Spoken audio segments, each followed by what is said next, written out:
Welcome to the Green Goddess Podcast. I'm your host, Tara. On this show, we explore sacred medicines and the evolution of consciousness. Today, our guest is Lisa Snyder.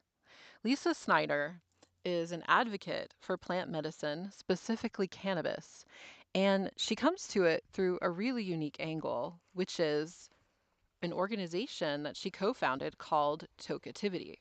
We actually met through Tokeativity about 5 years ago in Oregon, and that's how we got connected. Welcome to the show, Lisa. Thanks so much for having me. So, can you tell us a little bit about what you remember from Tokeativity when we first met? Yes, I remember you were standing in my business partner Samantha's kitchen where we hosted, all of our Tokeativity events in Portland from the very beginning. And I remembered that we kind of knew each other in high school, but we didn't really know each other. And I was like, this is very cool that we are, seeing each other years and years later in a different space and time, but really aligned. And you had been hosting cannabis ceremonies at our Tokeativity socials, and I'll never forget being upstairs in Sam's attic, surrounded by 50 women or more, and you sharing that you knew that this was going to be big and that this was going to be bigger than us. And it was amazing. I think back to that moment many times and get goosebumps when I do, thinking about how we started in Portland and how we were doing those ceremonies and doing a lot of intentional work, and now we're a global community of cannabis feminists. It's really beautiful. Thank you for sharing that. Yeah, I remember us, I was leading like a group visualization of seeing cannabis heal the world and expand and become legal and become something that everyone could access and become more respected. And it was so cool to have so many people totally resonating with that and visualizing together to manifest that. It was really cool and really powerful. And I like to think it maybe, did make quite an impact because cannabis has become more legal. It definitely did. I feel like your intention setting with everybody's visualization was really maximized when we were together, all the times we were together. And I believe it's really been a root system of why we've been able to reach as many women as we have. That's awesome. Well, something that, really struck me about what you created was like how unique it was. You created a business and an organization that's centered around healing the sisterhood of women. That's true. Both my parents died of cancer when I was in my 20s, and I simultaneously, while that was happening, was attending this really beautiful feminist gathering that was a global gathering. And I learned from so many feminists before me what sisterhood really truly was, actually supporting women. And as a lesbian woman, I had the privilege of being able to actually not center my entire world around heteronormative thinking or behaviors. Obviously, a lot of the world does think like that, and that's fine. But how I've been able to kind of take a step back is because I don't need the approval of men, and I don't like have that as my center point.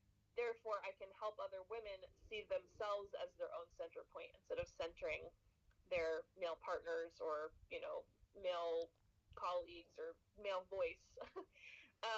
And sometimes it does feel like going against the grain, but what we're trying to strive for in general as a society and as a world, as the world shifts and grows, is equality. Everybody wants to feel equal, and that's really where a lot of fights happen and wars happen, which is someone wants something else and someone doesn't feel equal. And you know it's been a really beautiful journey to, over the last 5 years, centering women in our conversations around, the liberation of women through cannabis, helping women understand how to take care of their bodies, minds, and souls, and how it comes from within. So we really do support personal and professional growth, and that's always part of, before Tokeativity even started, that's how I saw the world. I really want the best for people, and that's really truly what I believe that like sisterhood is like loving yourself and loving other women and hoping for their success. Oh, I And love that. Thank you. I love that so much. That's just so well said. And I want to tell you, like, I'm hetero, um and very much identify as a woman. And yet, like, going to these events that you created from your unique vantage point really did change my understanding and appreciation for communities of women, specifically in that way. I thought it was really cool because it did the energy was really different. The culture was really different. It felt different in a good way. It was really neat. I bonded with a lot of people and made a lot of really close friends through what you created. And it was really interesting because everyone was there with that shared appreciation for plant medicine and right. empowerment. And that's what that was also really cool is like, a lot of what you're doing is advocating, helping people to heal themselves using, nature, what's available to all of us, and to heal ourselves on the physical, emotional, mental, and, in my opinion, the most interesting, the spiritual level. Yeah, what really did, like you said, bring us together was plant medicine. And there, I thought that was really one of the most beautiful aspects because it was so many different backgrounds of women were present, and like everyone from 21, the oldest one we ever had at Tokeativity I think was 81. Oh yeah. Yeah, I Yeah, remember seeing some elders. That was way cool. yeah. And so all different backgrounds, different generations, different colors, different sizes, different beliefs, but the main thing was we love cannabis. And at that time, pre-pandemic, it was consumption friendly, and you're really pushing the envelope with what that could do and how we could do that. Um, and so, it was so important to me to set the stage with consciousness, which I continue to do and support doing even in our digital events, and having that energy translate, which we have been actually able to successfully do on some level. Obviously, in person is always more intimate because you're able to you know look at each other in a different way and be around each other's energy, but we can still translate that through the digital, and we've been able to do that, which has been really beautiful. It's setting the stage for the space is really the most important thing to me because so much magic happens in between. Well said. Yeah, I think also something that I learned through being around you and your organization was I met a lot of women who felt that they had been traumatized by men. And I mean, they'd been assaulted. And because of that, they didn't feel safe going out really and socializing in public places. But what you created made them feel safe. And that was interesting to learn that there were so many people who had those kinds of experiences. Most women have some experience of some kind being sexually assaulted. um, and that's unfortunate. And we hope in the future that you know isn't that way. But the truth is that is it is. Um, what's been interesting is pre-pandemic we were women only, and we shifted to women-centered right before the pandemic began. Like literally, we had one event that was an everybody can come, but we it was so important to us to put guidelines and a code of conduct in place before doing that, because what was really beautiful about the women's space was that everybody had a general understanding of how to be respectful to one another, but then you add in men who have been socialized in a certain way and that have a very long way to go. This is just generally speaking on how to be respectful, how to notice energy, how to tap in a certain way, and there it's more likely to that something you know unintended would happen. And so we put a code of conduct in place so we can really lean on it and make sure that everybody coming understands what those rules and are. When we do still apply them to our digital events, but we were lucky to not have to really have to kick anybody out or whatever, but we wanted to be able to do that, um, which I honestly do believe that all in-person events or online events should have a code of conduct so that you can lean on it. There's just too much abuse happening out there, and we feel very strongly we want to protect women and BIPOC folks from being abused. Thank you. Yeah, I think what you're doing is really interesting and valuable. I love men. I hang out with lots of them. I'm fortunate to know many very conscious, tuned in men and people that are non-binary. And I'm just curious, how do you now navigate just that realm? Do you welcome in, like you're saying, you've shifted from women only to women centered. So do you welcome in people that are non-binary? Yeah, we always did, but we we always centered women during those conversations as well, but we called them women only. We now do welcome all, but we center women. That means we're going to be talking about women's issues. We're going to be centering women identified folks in our like presenters and conversations. It's about the woman experience, for our members and for the people that are part of our community. And you know we we recently posted our Tokeativity Manifesto, where we envision a world that the cannabis, psychedelic, and intersectional feminist movements heal our communities on our earth, that women, Black, Indigenous, Hispanic, Latinx, Asian, Pacific Islander, and people of color own at least half of the world's most thriving and sustainable businesses. And the whole thing, like, you can read the whole thing on our website. We have a whole thing about what we really envision. We've taken a step back out of just like being, you know, an event series for women, which is how we started, but now we're a global community and we want to have a collective vision that goes beyond just women. It also, really includes and centers the BIPOC community as well. And it's been a really beautiful journey to get here. That is really awesome work. I think it's so cool. Your purpose is really beautiful and needed at this time. And you guys are doing great with it. I mean, you've been going for 5 years.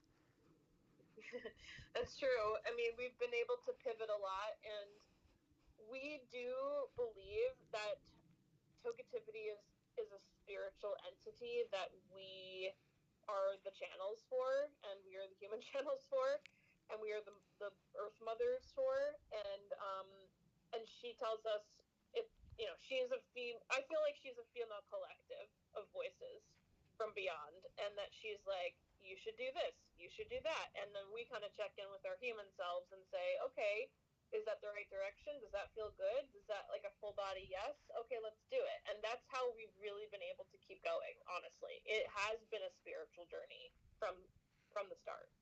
Thank you for sharing that. I remember hearing a bit about that, and I think in the beginning, and I was really impressed with how you integrate your spirituality and your intuition with the practical business aspects of what you're doing, and how I think a lot of people really struggle with that. I know it's been confusing for me at times. And it's great that you've been able to keep your spirituality front and center and actually um, that's I think in a way, not that spirituality is gendered, but in a certain way that's kind of a feminine approach, to rely so strongly on your intuition above what your mind might think you should do. Yes. It's been really interesting, but we believe wholeheartedly. And when I say we, I'm talking about like me and my business partner, Samantha, really using our intuition to guide us, and also our experience. Like, you have to be if you have a business and you want to make enough money to like feed yourself and pay your mortgage or whatever other bills you have to figure out a way to work with the universe's energy exchange. That's what money is. It's an energy exchange, and it's like something that is, it's not even tangible anymore because it's all digital these days. It's just a number on a screen, but it's about exchanging energy. And so um, it's been it's been an interesting journey to find our way, because we, like I said earlier, we didn't start as like, this is a business and here's a business plan. It really wasn't like that. It was like something we were passionate about. I wanted to start an event series that was consumption friendly. Samantha had a house that she'd already been doing consumption events for 2 years in, and she got a full body yes when I pitched her on the idea of it. And then the two of us together with our minds and hearts kept going and kept showing up and kept, making space for it. And people, women were called to it. We did some marketing for it, but really it was all word of mouth for a very long time, and still continues to be a very high, uh, a very top of mind thing for folks when they're sharing about, wanting to feel more connected to themselves and each other and meet people. And we still vibrate that energy in the digital space. And it is all about vibration and intention. Yes, I remember hearing about from Samantha that she would do journeys, and um, I think you guys did some work with altars and some other interesting magical approaches to find your direction and to make each action that you took with your work really intentional. Yeah, we do this in the digital now too, but in the physical space, we were in a house. And mind you, when we did break out and do things in other locations, we would try to find a place where we can have multiple things going on at the same time, because it makes it really fun. But we really wanted women to come in and like feel out where they should go, which is really fun. And it really is good practice for using your intuition, because we always wanted women to feel better when they left than when they came in. And so we would have, like, tarot card reading, we'd have Reiki, we would have a potluck where women brought food, we'd have educational things, like where there might be like a canna mom in a corner who's like ready to talk to you about your, being a canna mom, and all kinds of different experiences. We always had a craft table, which is about, I loved you know, that. Yeah, your craft tables. Yes. I miss the craft tables, like the in-person craft stuff. But it's been, it was a way for women to center themselves for a little while. In fact, our first Tokeativity social was called Love Yourself More, and we're doing our sixth Love Yourself More this month. It's about centering yourself, and in your own body, mind, and spirit.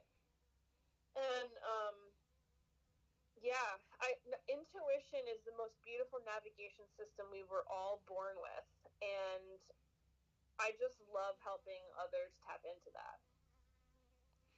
How do you help others tap into that? Is that part of your work? Do you do coaching on that? I do business coaching, and I have thought about exploring more like spiritually. I keep putting that part on the back burner because Tokeativity has taken up so much of my spiritual and intuitive time. But when people speak, they often will share things that are true for them, whether or not they know what they're saying sometimes. And if you catch it, you can help pull it out, kind of like like one of those handkerchiefs, like those magician where they keep pulling something out of their mouth and it keeps coming and coming and coming and coming. And it's like, that's what I feel like sometimes I do by hearing what somebody is trying to do, and like reinforcing it.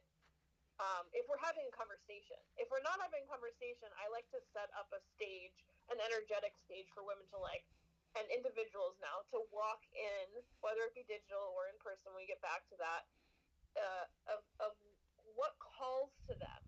And um, that doorbell of like, oh my God, I like the way this feels, is that resounding yes that we feel when something feels really good. I do believe that we're meant to feel good in this life, and that we're meant to have fun, and that we're meant to like find things that feel loving and good.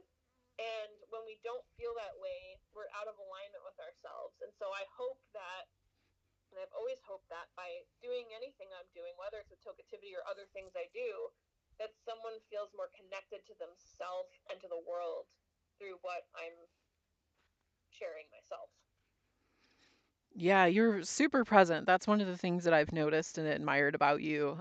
When we were in person, I always was impressed by that. You are, a master of presence in many ways, and absolutely a healing presence as well. Thank you. I appreciate that. Yes. I think that, when you lose somebody, and I know everybody listening has lost something in their lives, you get more present with life, or it tunes you in um, to what you really want, because we don't know how long we're going to be here in the physical, and we might as well enjoy our lives. Well said, Lisa. This has been really fascinating and awesome, and I'm just so happy that you decided to come on and do the show with us today. Thank you so much for inviting me. This is so fun. Yes. Curious if you have any thoughts about specifically why cannabis would be important right now for the type of work that you're doing. Why do you think cannabis is so powerful for empowering and healing communities of specifically women in your case? Well, it has become the most like legalized um, plant medicine that we've sort of seen in our lifetime. It actually used to be something that was used by many, many people before it became illegal 80 plus years ago. And so it has the most potential for healing. I've met people who have healed from cancer, and that's extremely motivating for me, especially as I have lost so many people, including my parents, from cancer. That it's exciting to me for us to normalize it and to participate in that normalization enough for it to get, for maybe laws to change, for then maybe for this to become nationally legal, for them to be able to finally put energy and money behind research. I know that that could be controversial, because the more normalized it gets, the more pharmaceutical companies will jump on board and try to make a ton of money for it from it, and make it harder for the little people to, and the small businesses to really thrive. I hope that that doesn't happen, and I really want to support everybody winning from and having a good experience. But as far as the liberation of women through cannabis goes, I am very passionate about women's liberation, and that really means, to me, feeling good in your mind, body, and spirit, and being able to speak up for yourself, and being able to do the things that you want to do in your life without limitations, and supporting your freedom, whatever that feels like for you. And a lot of women struggle with depression and anxiety and body issues, and not really knowing exactly how to heal themselves, and pharmaceutical pills and stuff like that. And the more women I talk to who have embraced cannabis and CBD and embraced that world, um, for certain physical ailments, the more it proves to me that this is definitely a very large avenue for healing. And um, and I support women's healing. I support everybody's healing, but I'm a woman and I am a feminist, and I support equality. And that means more attention, in my opinion, must be put into the women's space, and in women in general, in order to get them to speak up for themselves, and not get them to, but support them speaking up for themselves, finding tools that help them, and hopefully also, getting men on board the train too, because everybody suffers from the patriarchy's um, rules and energy, um, and I know a lot of men who have really suffered as well from that, because they've had to shove themselves into the box of the patriarchy that the patriarchy put on them. So it actually helps everybody. Liberation Yes. helps everybody. Yes, that's totally true. I've helped a number of clients in my healing practice that were men that could not cry, and because of that, because of what you're saying, because of oppressive conditioning and social rules, they had unfortunately developed kind of an unconscious inability to express their sorrow and their grief. And as a result, they were suffering from chronic pain and physical illnesses that, when unlocked and they were able to finally cry and move that energy, were completely spontaneously healed. So I've seen that. That's so true, and I'm really glad that you spoke to that. Yeah, I have a handful of male friends who I talk to about being boxed in by the patriarchy's desire to for men to be like strong and not cry and be the breadwinner, and like so they're that messaging has been downloaded into all of us, and it's up to us to unravel that and to say, yeah, I hear that that's been the way it has been, but I want something different. And the collective I want something different, I think, is going to be in our lifetime the reason why things actually change. Well said. I really like that. As you were speaking, I was thinking about all these ways in which things that are kind of conventionally or traditionally seen as feminine have been kept from men in ways that are harmful to men, like aspects of self-expression, beyond being able to grieve and weep and cry without ridicule. There's also, a lot of people would like to wear pink and purple and maybe skirts and dresses and makeup and nail polish. And I think that we're starting to see some people do that more in the mainstream, but it still looks really transgressive when they do. And there's absolutely lots of ways in which I think people who would identify as men probably feel quite oppressed. Yeah, I really would love to see more support around men's expression of self in all different ways. Like it could and should be normalized if a guy wants to wear a skirt, and in places that are more liberal it kind of is normalized, but if men want to wear makeup, like I definitely seeing that more, like you said, in the mainstream, and I really like seeing that because I think that we should be able to express ourselves in the physical, like however we want to express ourselves, without having to be put into that like box. Everybody wants everything to be in a box. That is so true. That is so well said. So, in a way, what you're doing in celebrating the feminine and protecting the feminine, I feel like a lot of what you're saying in your approach, it feels like it's protection and strengthening of the feminine and celebrating and honoring the feminine, all of that kind of thing. I guess specifically in your case, more so that has been in the shape of people, the feminine body and those identified with it. But it's all of it. It's all of it. It's, I mean, which you can see in the way that you designed your events, with things that are kind of appealing to the feminine or traditionally appealing to the feminine. We like intuitive things. We like, um, creative expression, all those types of things. And I'm thinking that, as you're celebrating that and honoring that and as you say, centering around that, it's healing for everyone. It's healing for men. It's healing for people who don't call themselves men or women. It's healing for everybody because we are all getting to express the feminine in a more empowered way. Yes.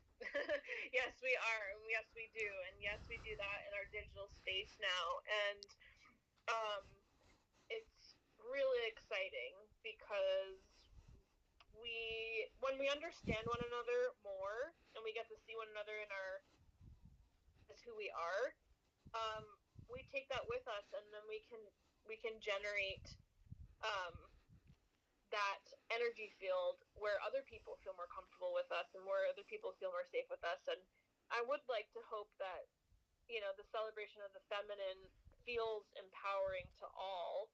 And by the way, I mean, cannabis, the things that we consume, is the female plant. So in general, anybody who likes cannabis is celebrating the feminine by default.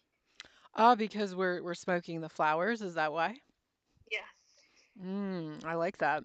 It definitely has a strong feminine energy to it, I've noticed. And when I smoke, I'm curious to hear what you think about this, but when I smoke, the number one transmission, intuitive download transmission that comes through for me often is self-love, is how I can be kinder to myself, more compassionate to myself, more gentle to myself in that moment. And then that, of course, translates to a version of myself that I like better in all areas of my life.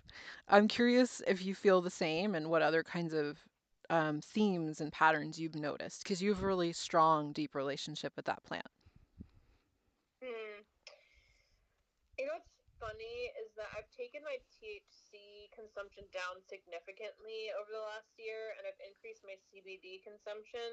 And I think that a lot of us are buzzing at like this vibration that actually doesn't match where we really want to be at. And we're overworked, we're overtired, we're doing too much, we have clutter in our house, there's all this stuff. And we're trying to, what we really want to feel is like calm and happy and joyful. And so for me, kind of shifting things around a little bit, I've noticed my sensitivity to THC. I'm going to take it down a notch. And so with the CBD, it's kind of taking me to the place I want to go to. And not every single, this is part of the self discovery of cannabis too. It's like not every single day and smoking the same thing or consuming the same thing all the time, whether it's edibles or tinctures or dabbing or whatever, is going to make you feel the same way, because we don't feel the same way we did yesterday or the day before. We're in different moods and we have different things going with our bodies and stuff. So it's about tapping into your intuition about your body and what it actually needs, instead of overriding it and pretending,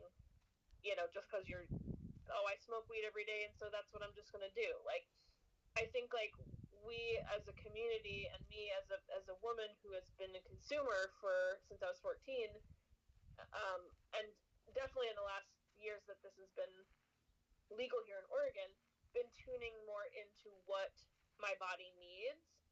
And um and I think that I'd like to hope that more people are tuning into what their body needs, and that this journey of legalization is about learning that, instead of overconsumption or just kind of default consuming. And so for me, cannabis, and that includes CBD, has helped me to tune into what does my body need right now, and what's going to help me feel better and good now. And sometimes that's not consuming. That is so well said. I mean, just amazingly well said. I totally love that. It's interesting what you mentioned about moving away from THC and towards CBD. I did that. I stopped smoking THC cannabis and just started using cannabis oil that's all CBD, really hemp, full spectrum hemp oil, for a couple of years. And I thought that my journey with THC was over with because it was very deep. I got a lot out of it. I had some really downright psychedelic, mystical experiences with it. And I thought, okay, well, I guess it just at a certain point, my system was telling me, yeah, take a break and just come into the present moment and stay here. And CBD was really more conducive to that. I felt like um, just helping me to, like you're saying, tune into the present moment and tune into myself. And now I'm actually back to working with THC. I got this download on a full moon. It was like, start again. I'm like, okay. And then I'm learning more again. It's like I see cannabis as a teacher spirit, a healer for sure, but also a teacher. And sometimes she calls us to work with her and learn from her some different kinds of lessons and see things from different perspectives. And we need different aspects of what she has to offer. But yeah, so thank you for bringing that up, and thank you so much for what you said about how cannabis has really helped you to tune into yourself. And it's really clear from everything you're sharing how strongly in tune you are with your spirit and your intuition. And that's a wonderful thing for us all to get to witness and listen to, because it Mm-hmm. helps us all to remember that too. And I love what you said about slowing down. Thank you. Yeah. I've had to remind myself as an East Coaster, maybe you can identify with this. It's like the default was like do a lot, work a lot, etc. And part of the reason why I moved to the West Coast was to kind of hopefully be around more people who were into the self care movement, and also really centered um, self care in their life, so that it would so that I could absorb it more and practice it more. The more I was around other people who were like, yeah, I'm getting a massage today, I'm getting acupuncture, I'm going to do this and that. the more normalized it would be for me, and that definitely has rubbed off big time. Oh yeah, I credit Oregon for helping me in those directions too, for sure. We grew up in New Jersey, it's the opposite. At least it was. Yes. Yes, well said. In addition to legalized cannabis, which is pretty awesome, in Oregon, I mean. Although I think it's legal in New Jersey now as well.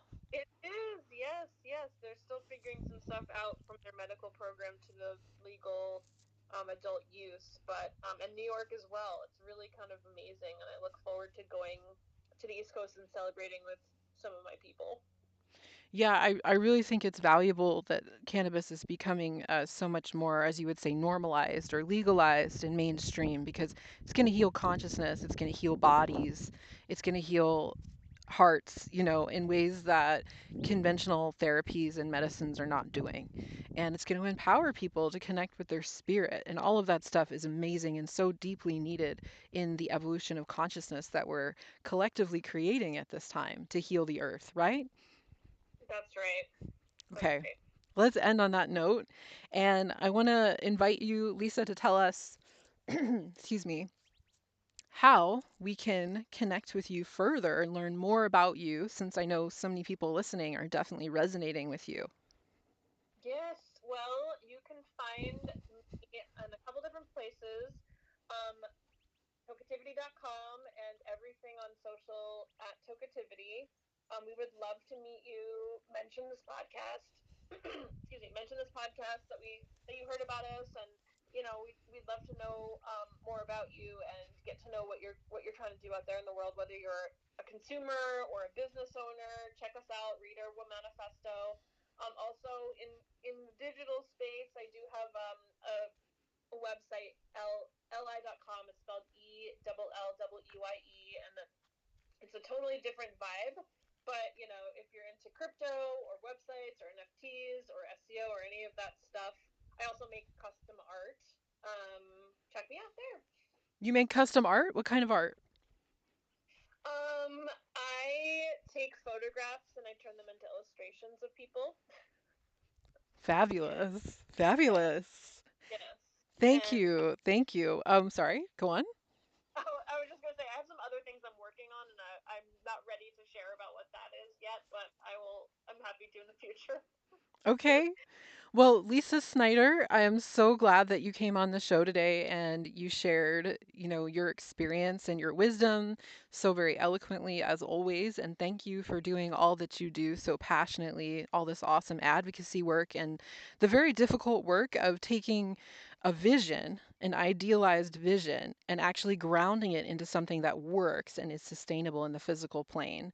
Not only um, culturally sustainable, but actually like as a business too. I think that's amazing. I think what you've done is amazing, and I think the work you're doing is fabulous. Just helping women network and helping the empowerment of all of these communities is just so valuable, especially now. I bet because you're global, because of the internet and your focus on the virtual world, you're able to help people in foreign countries who are even less supported in their interest in cannabis.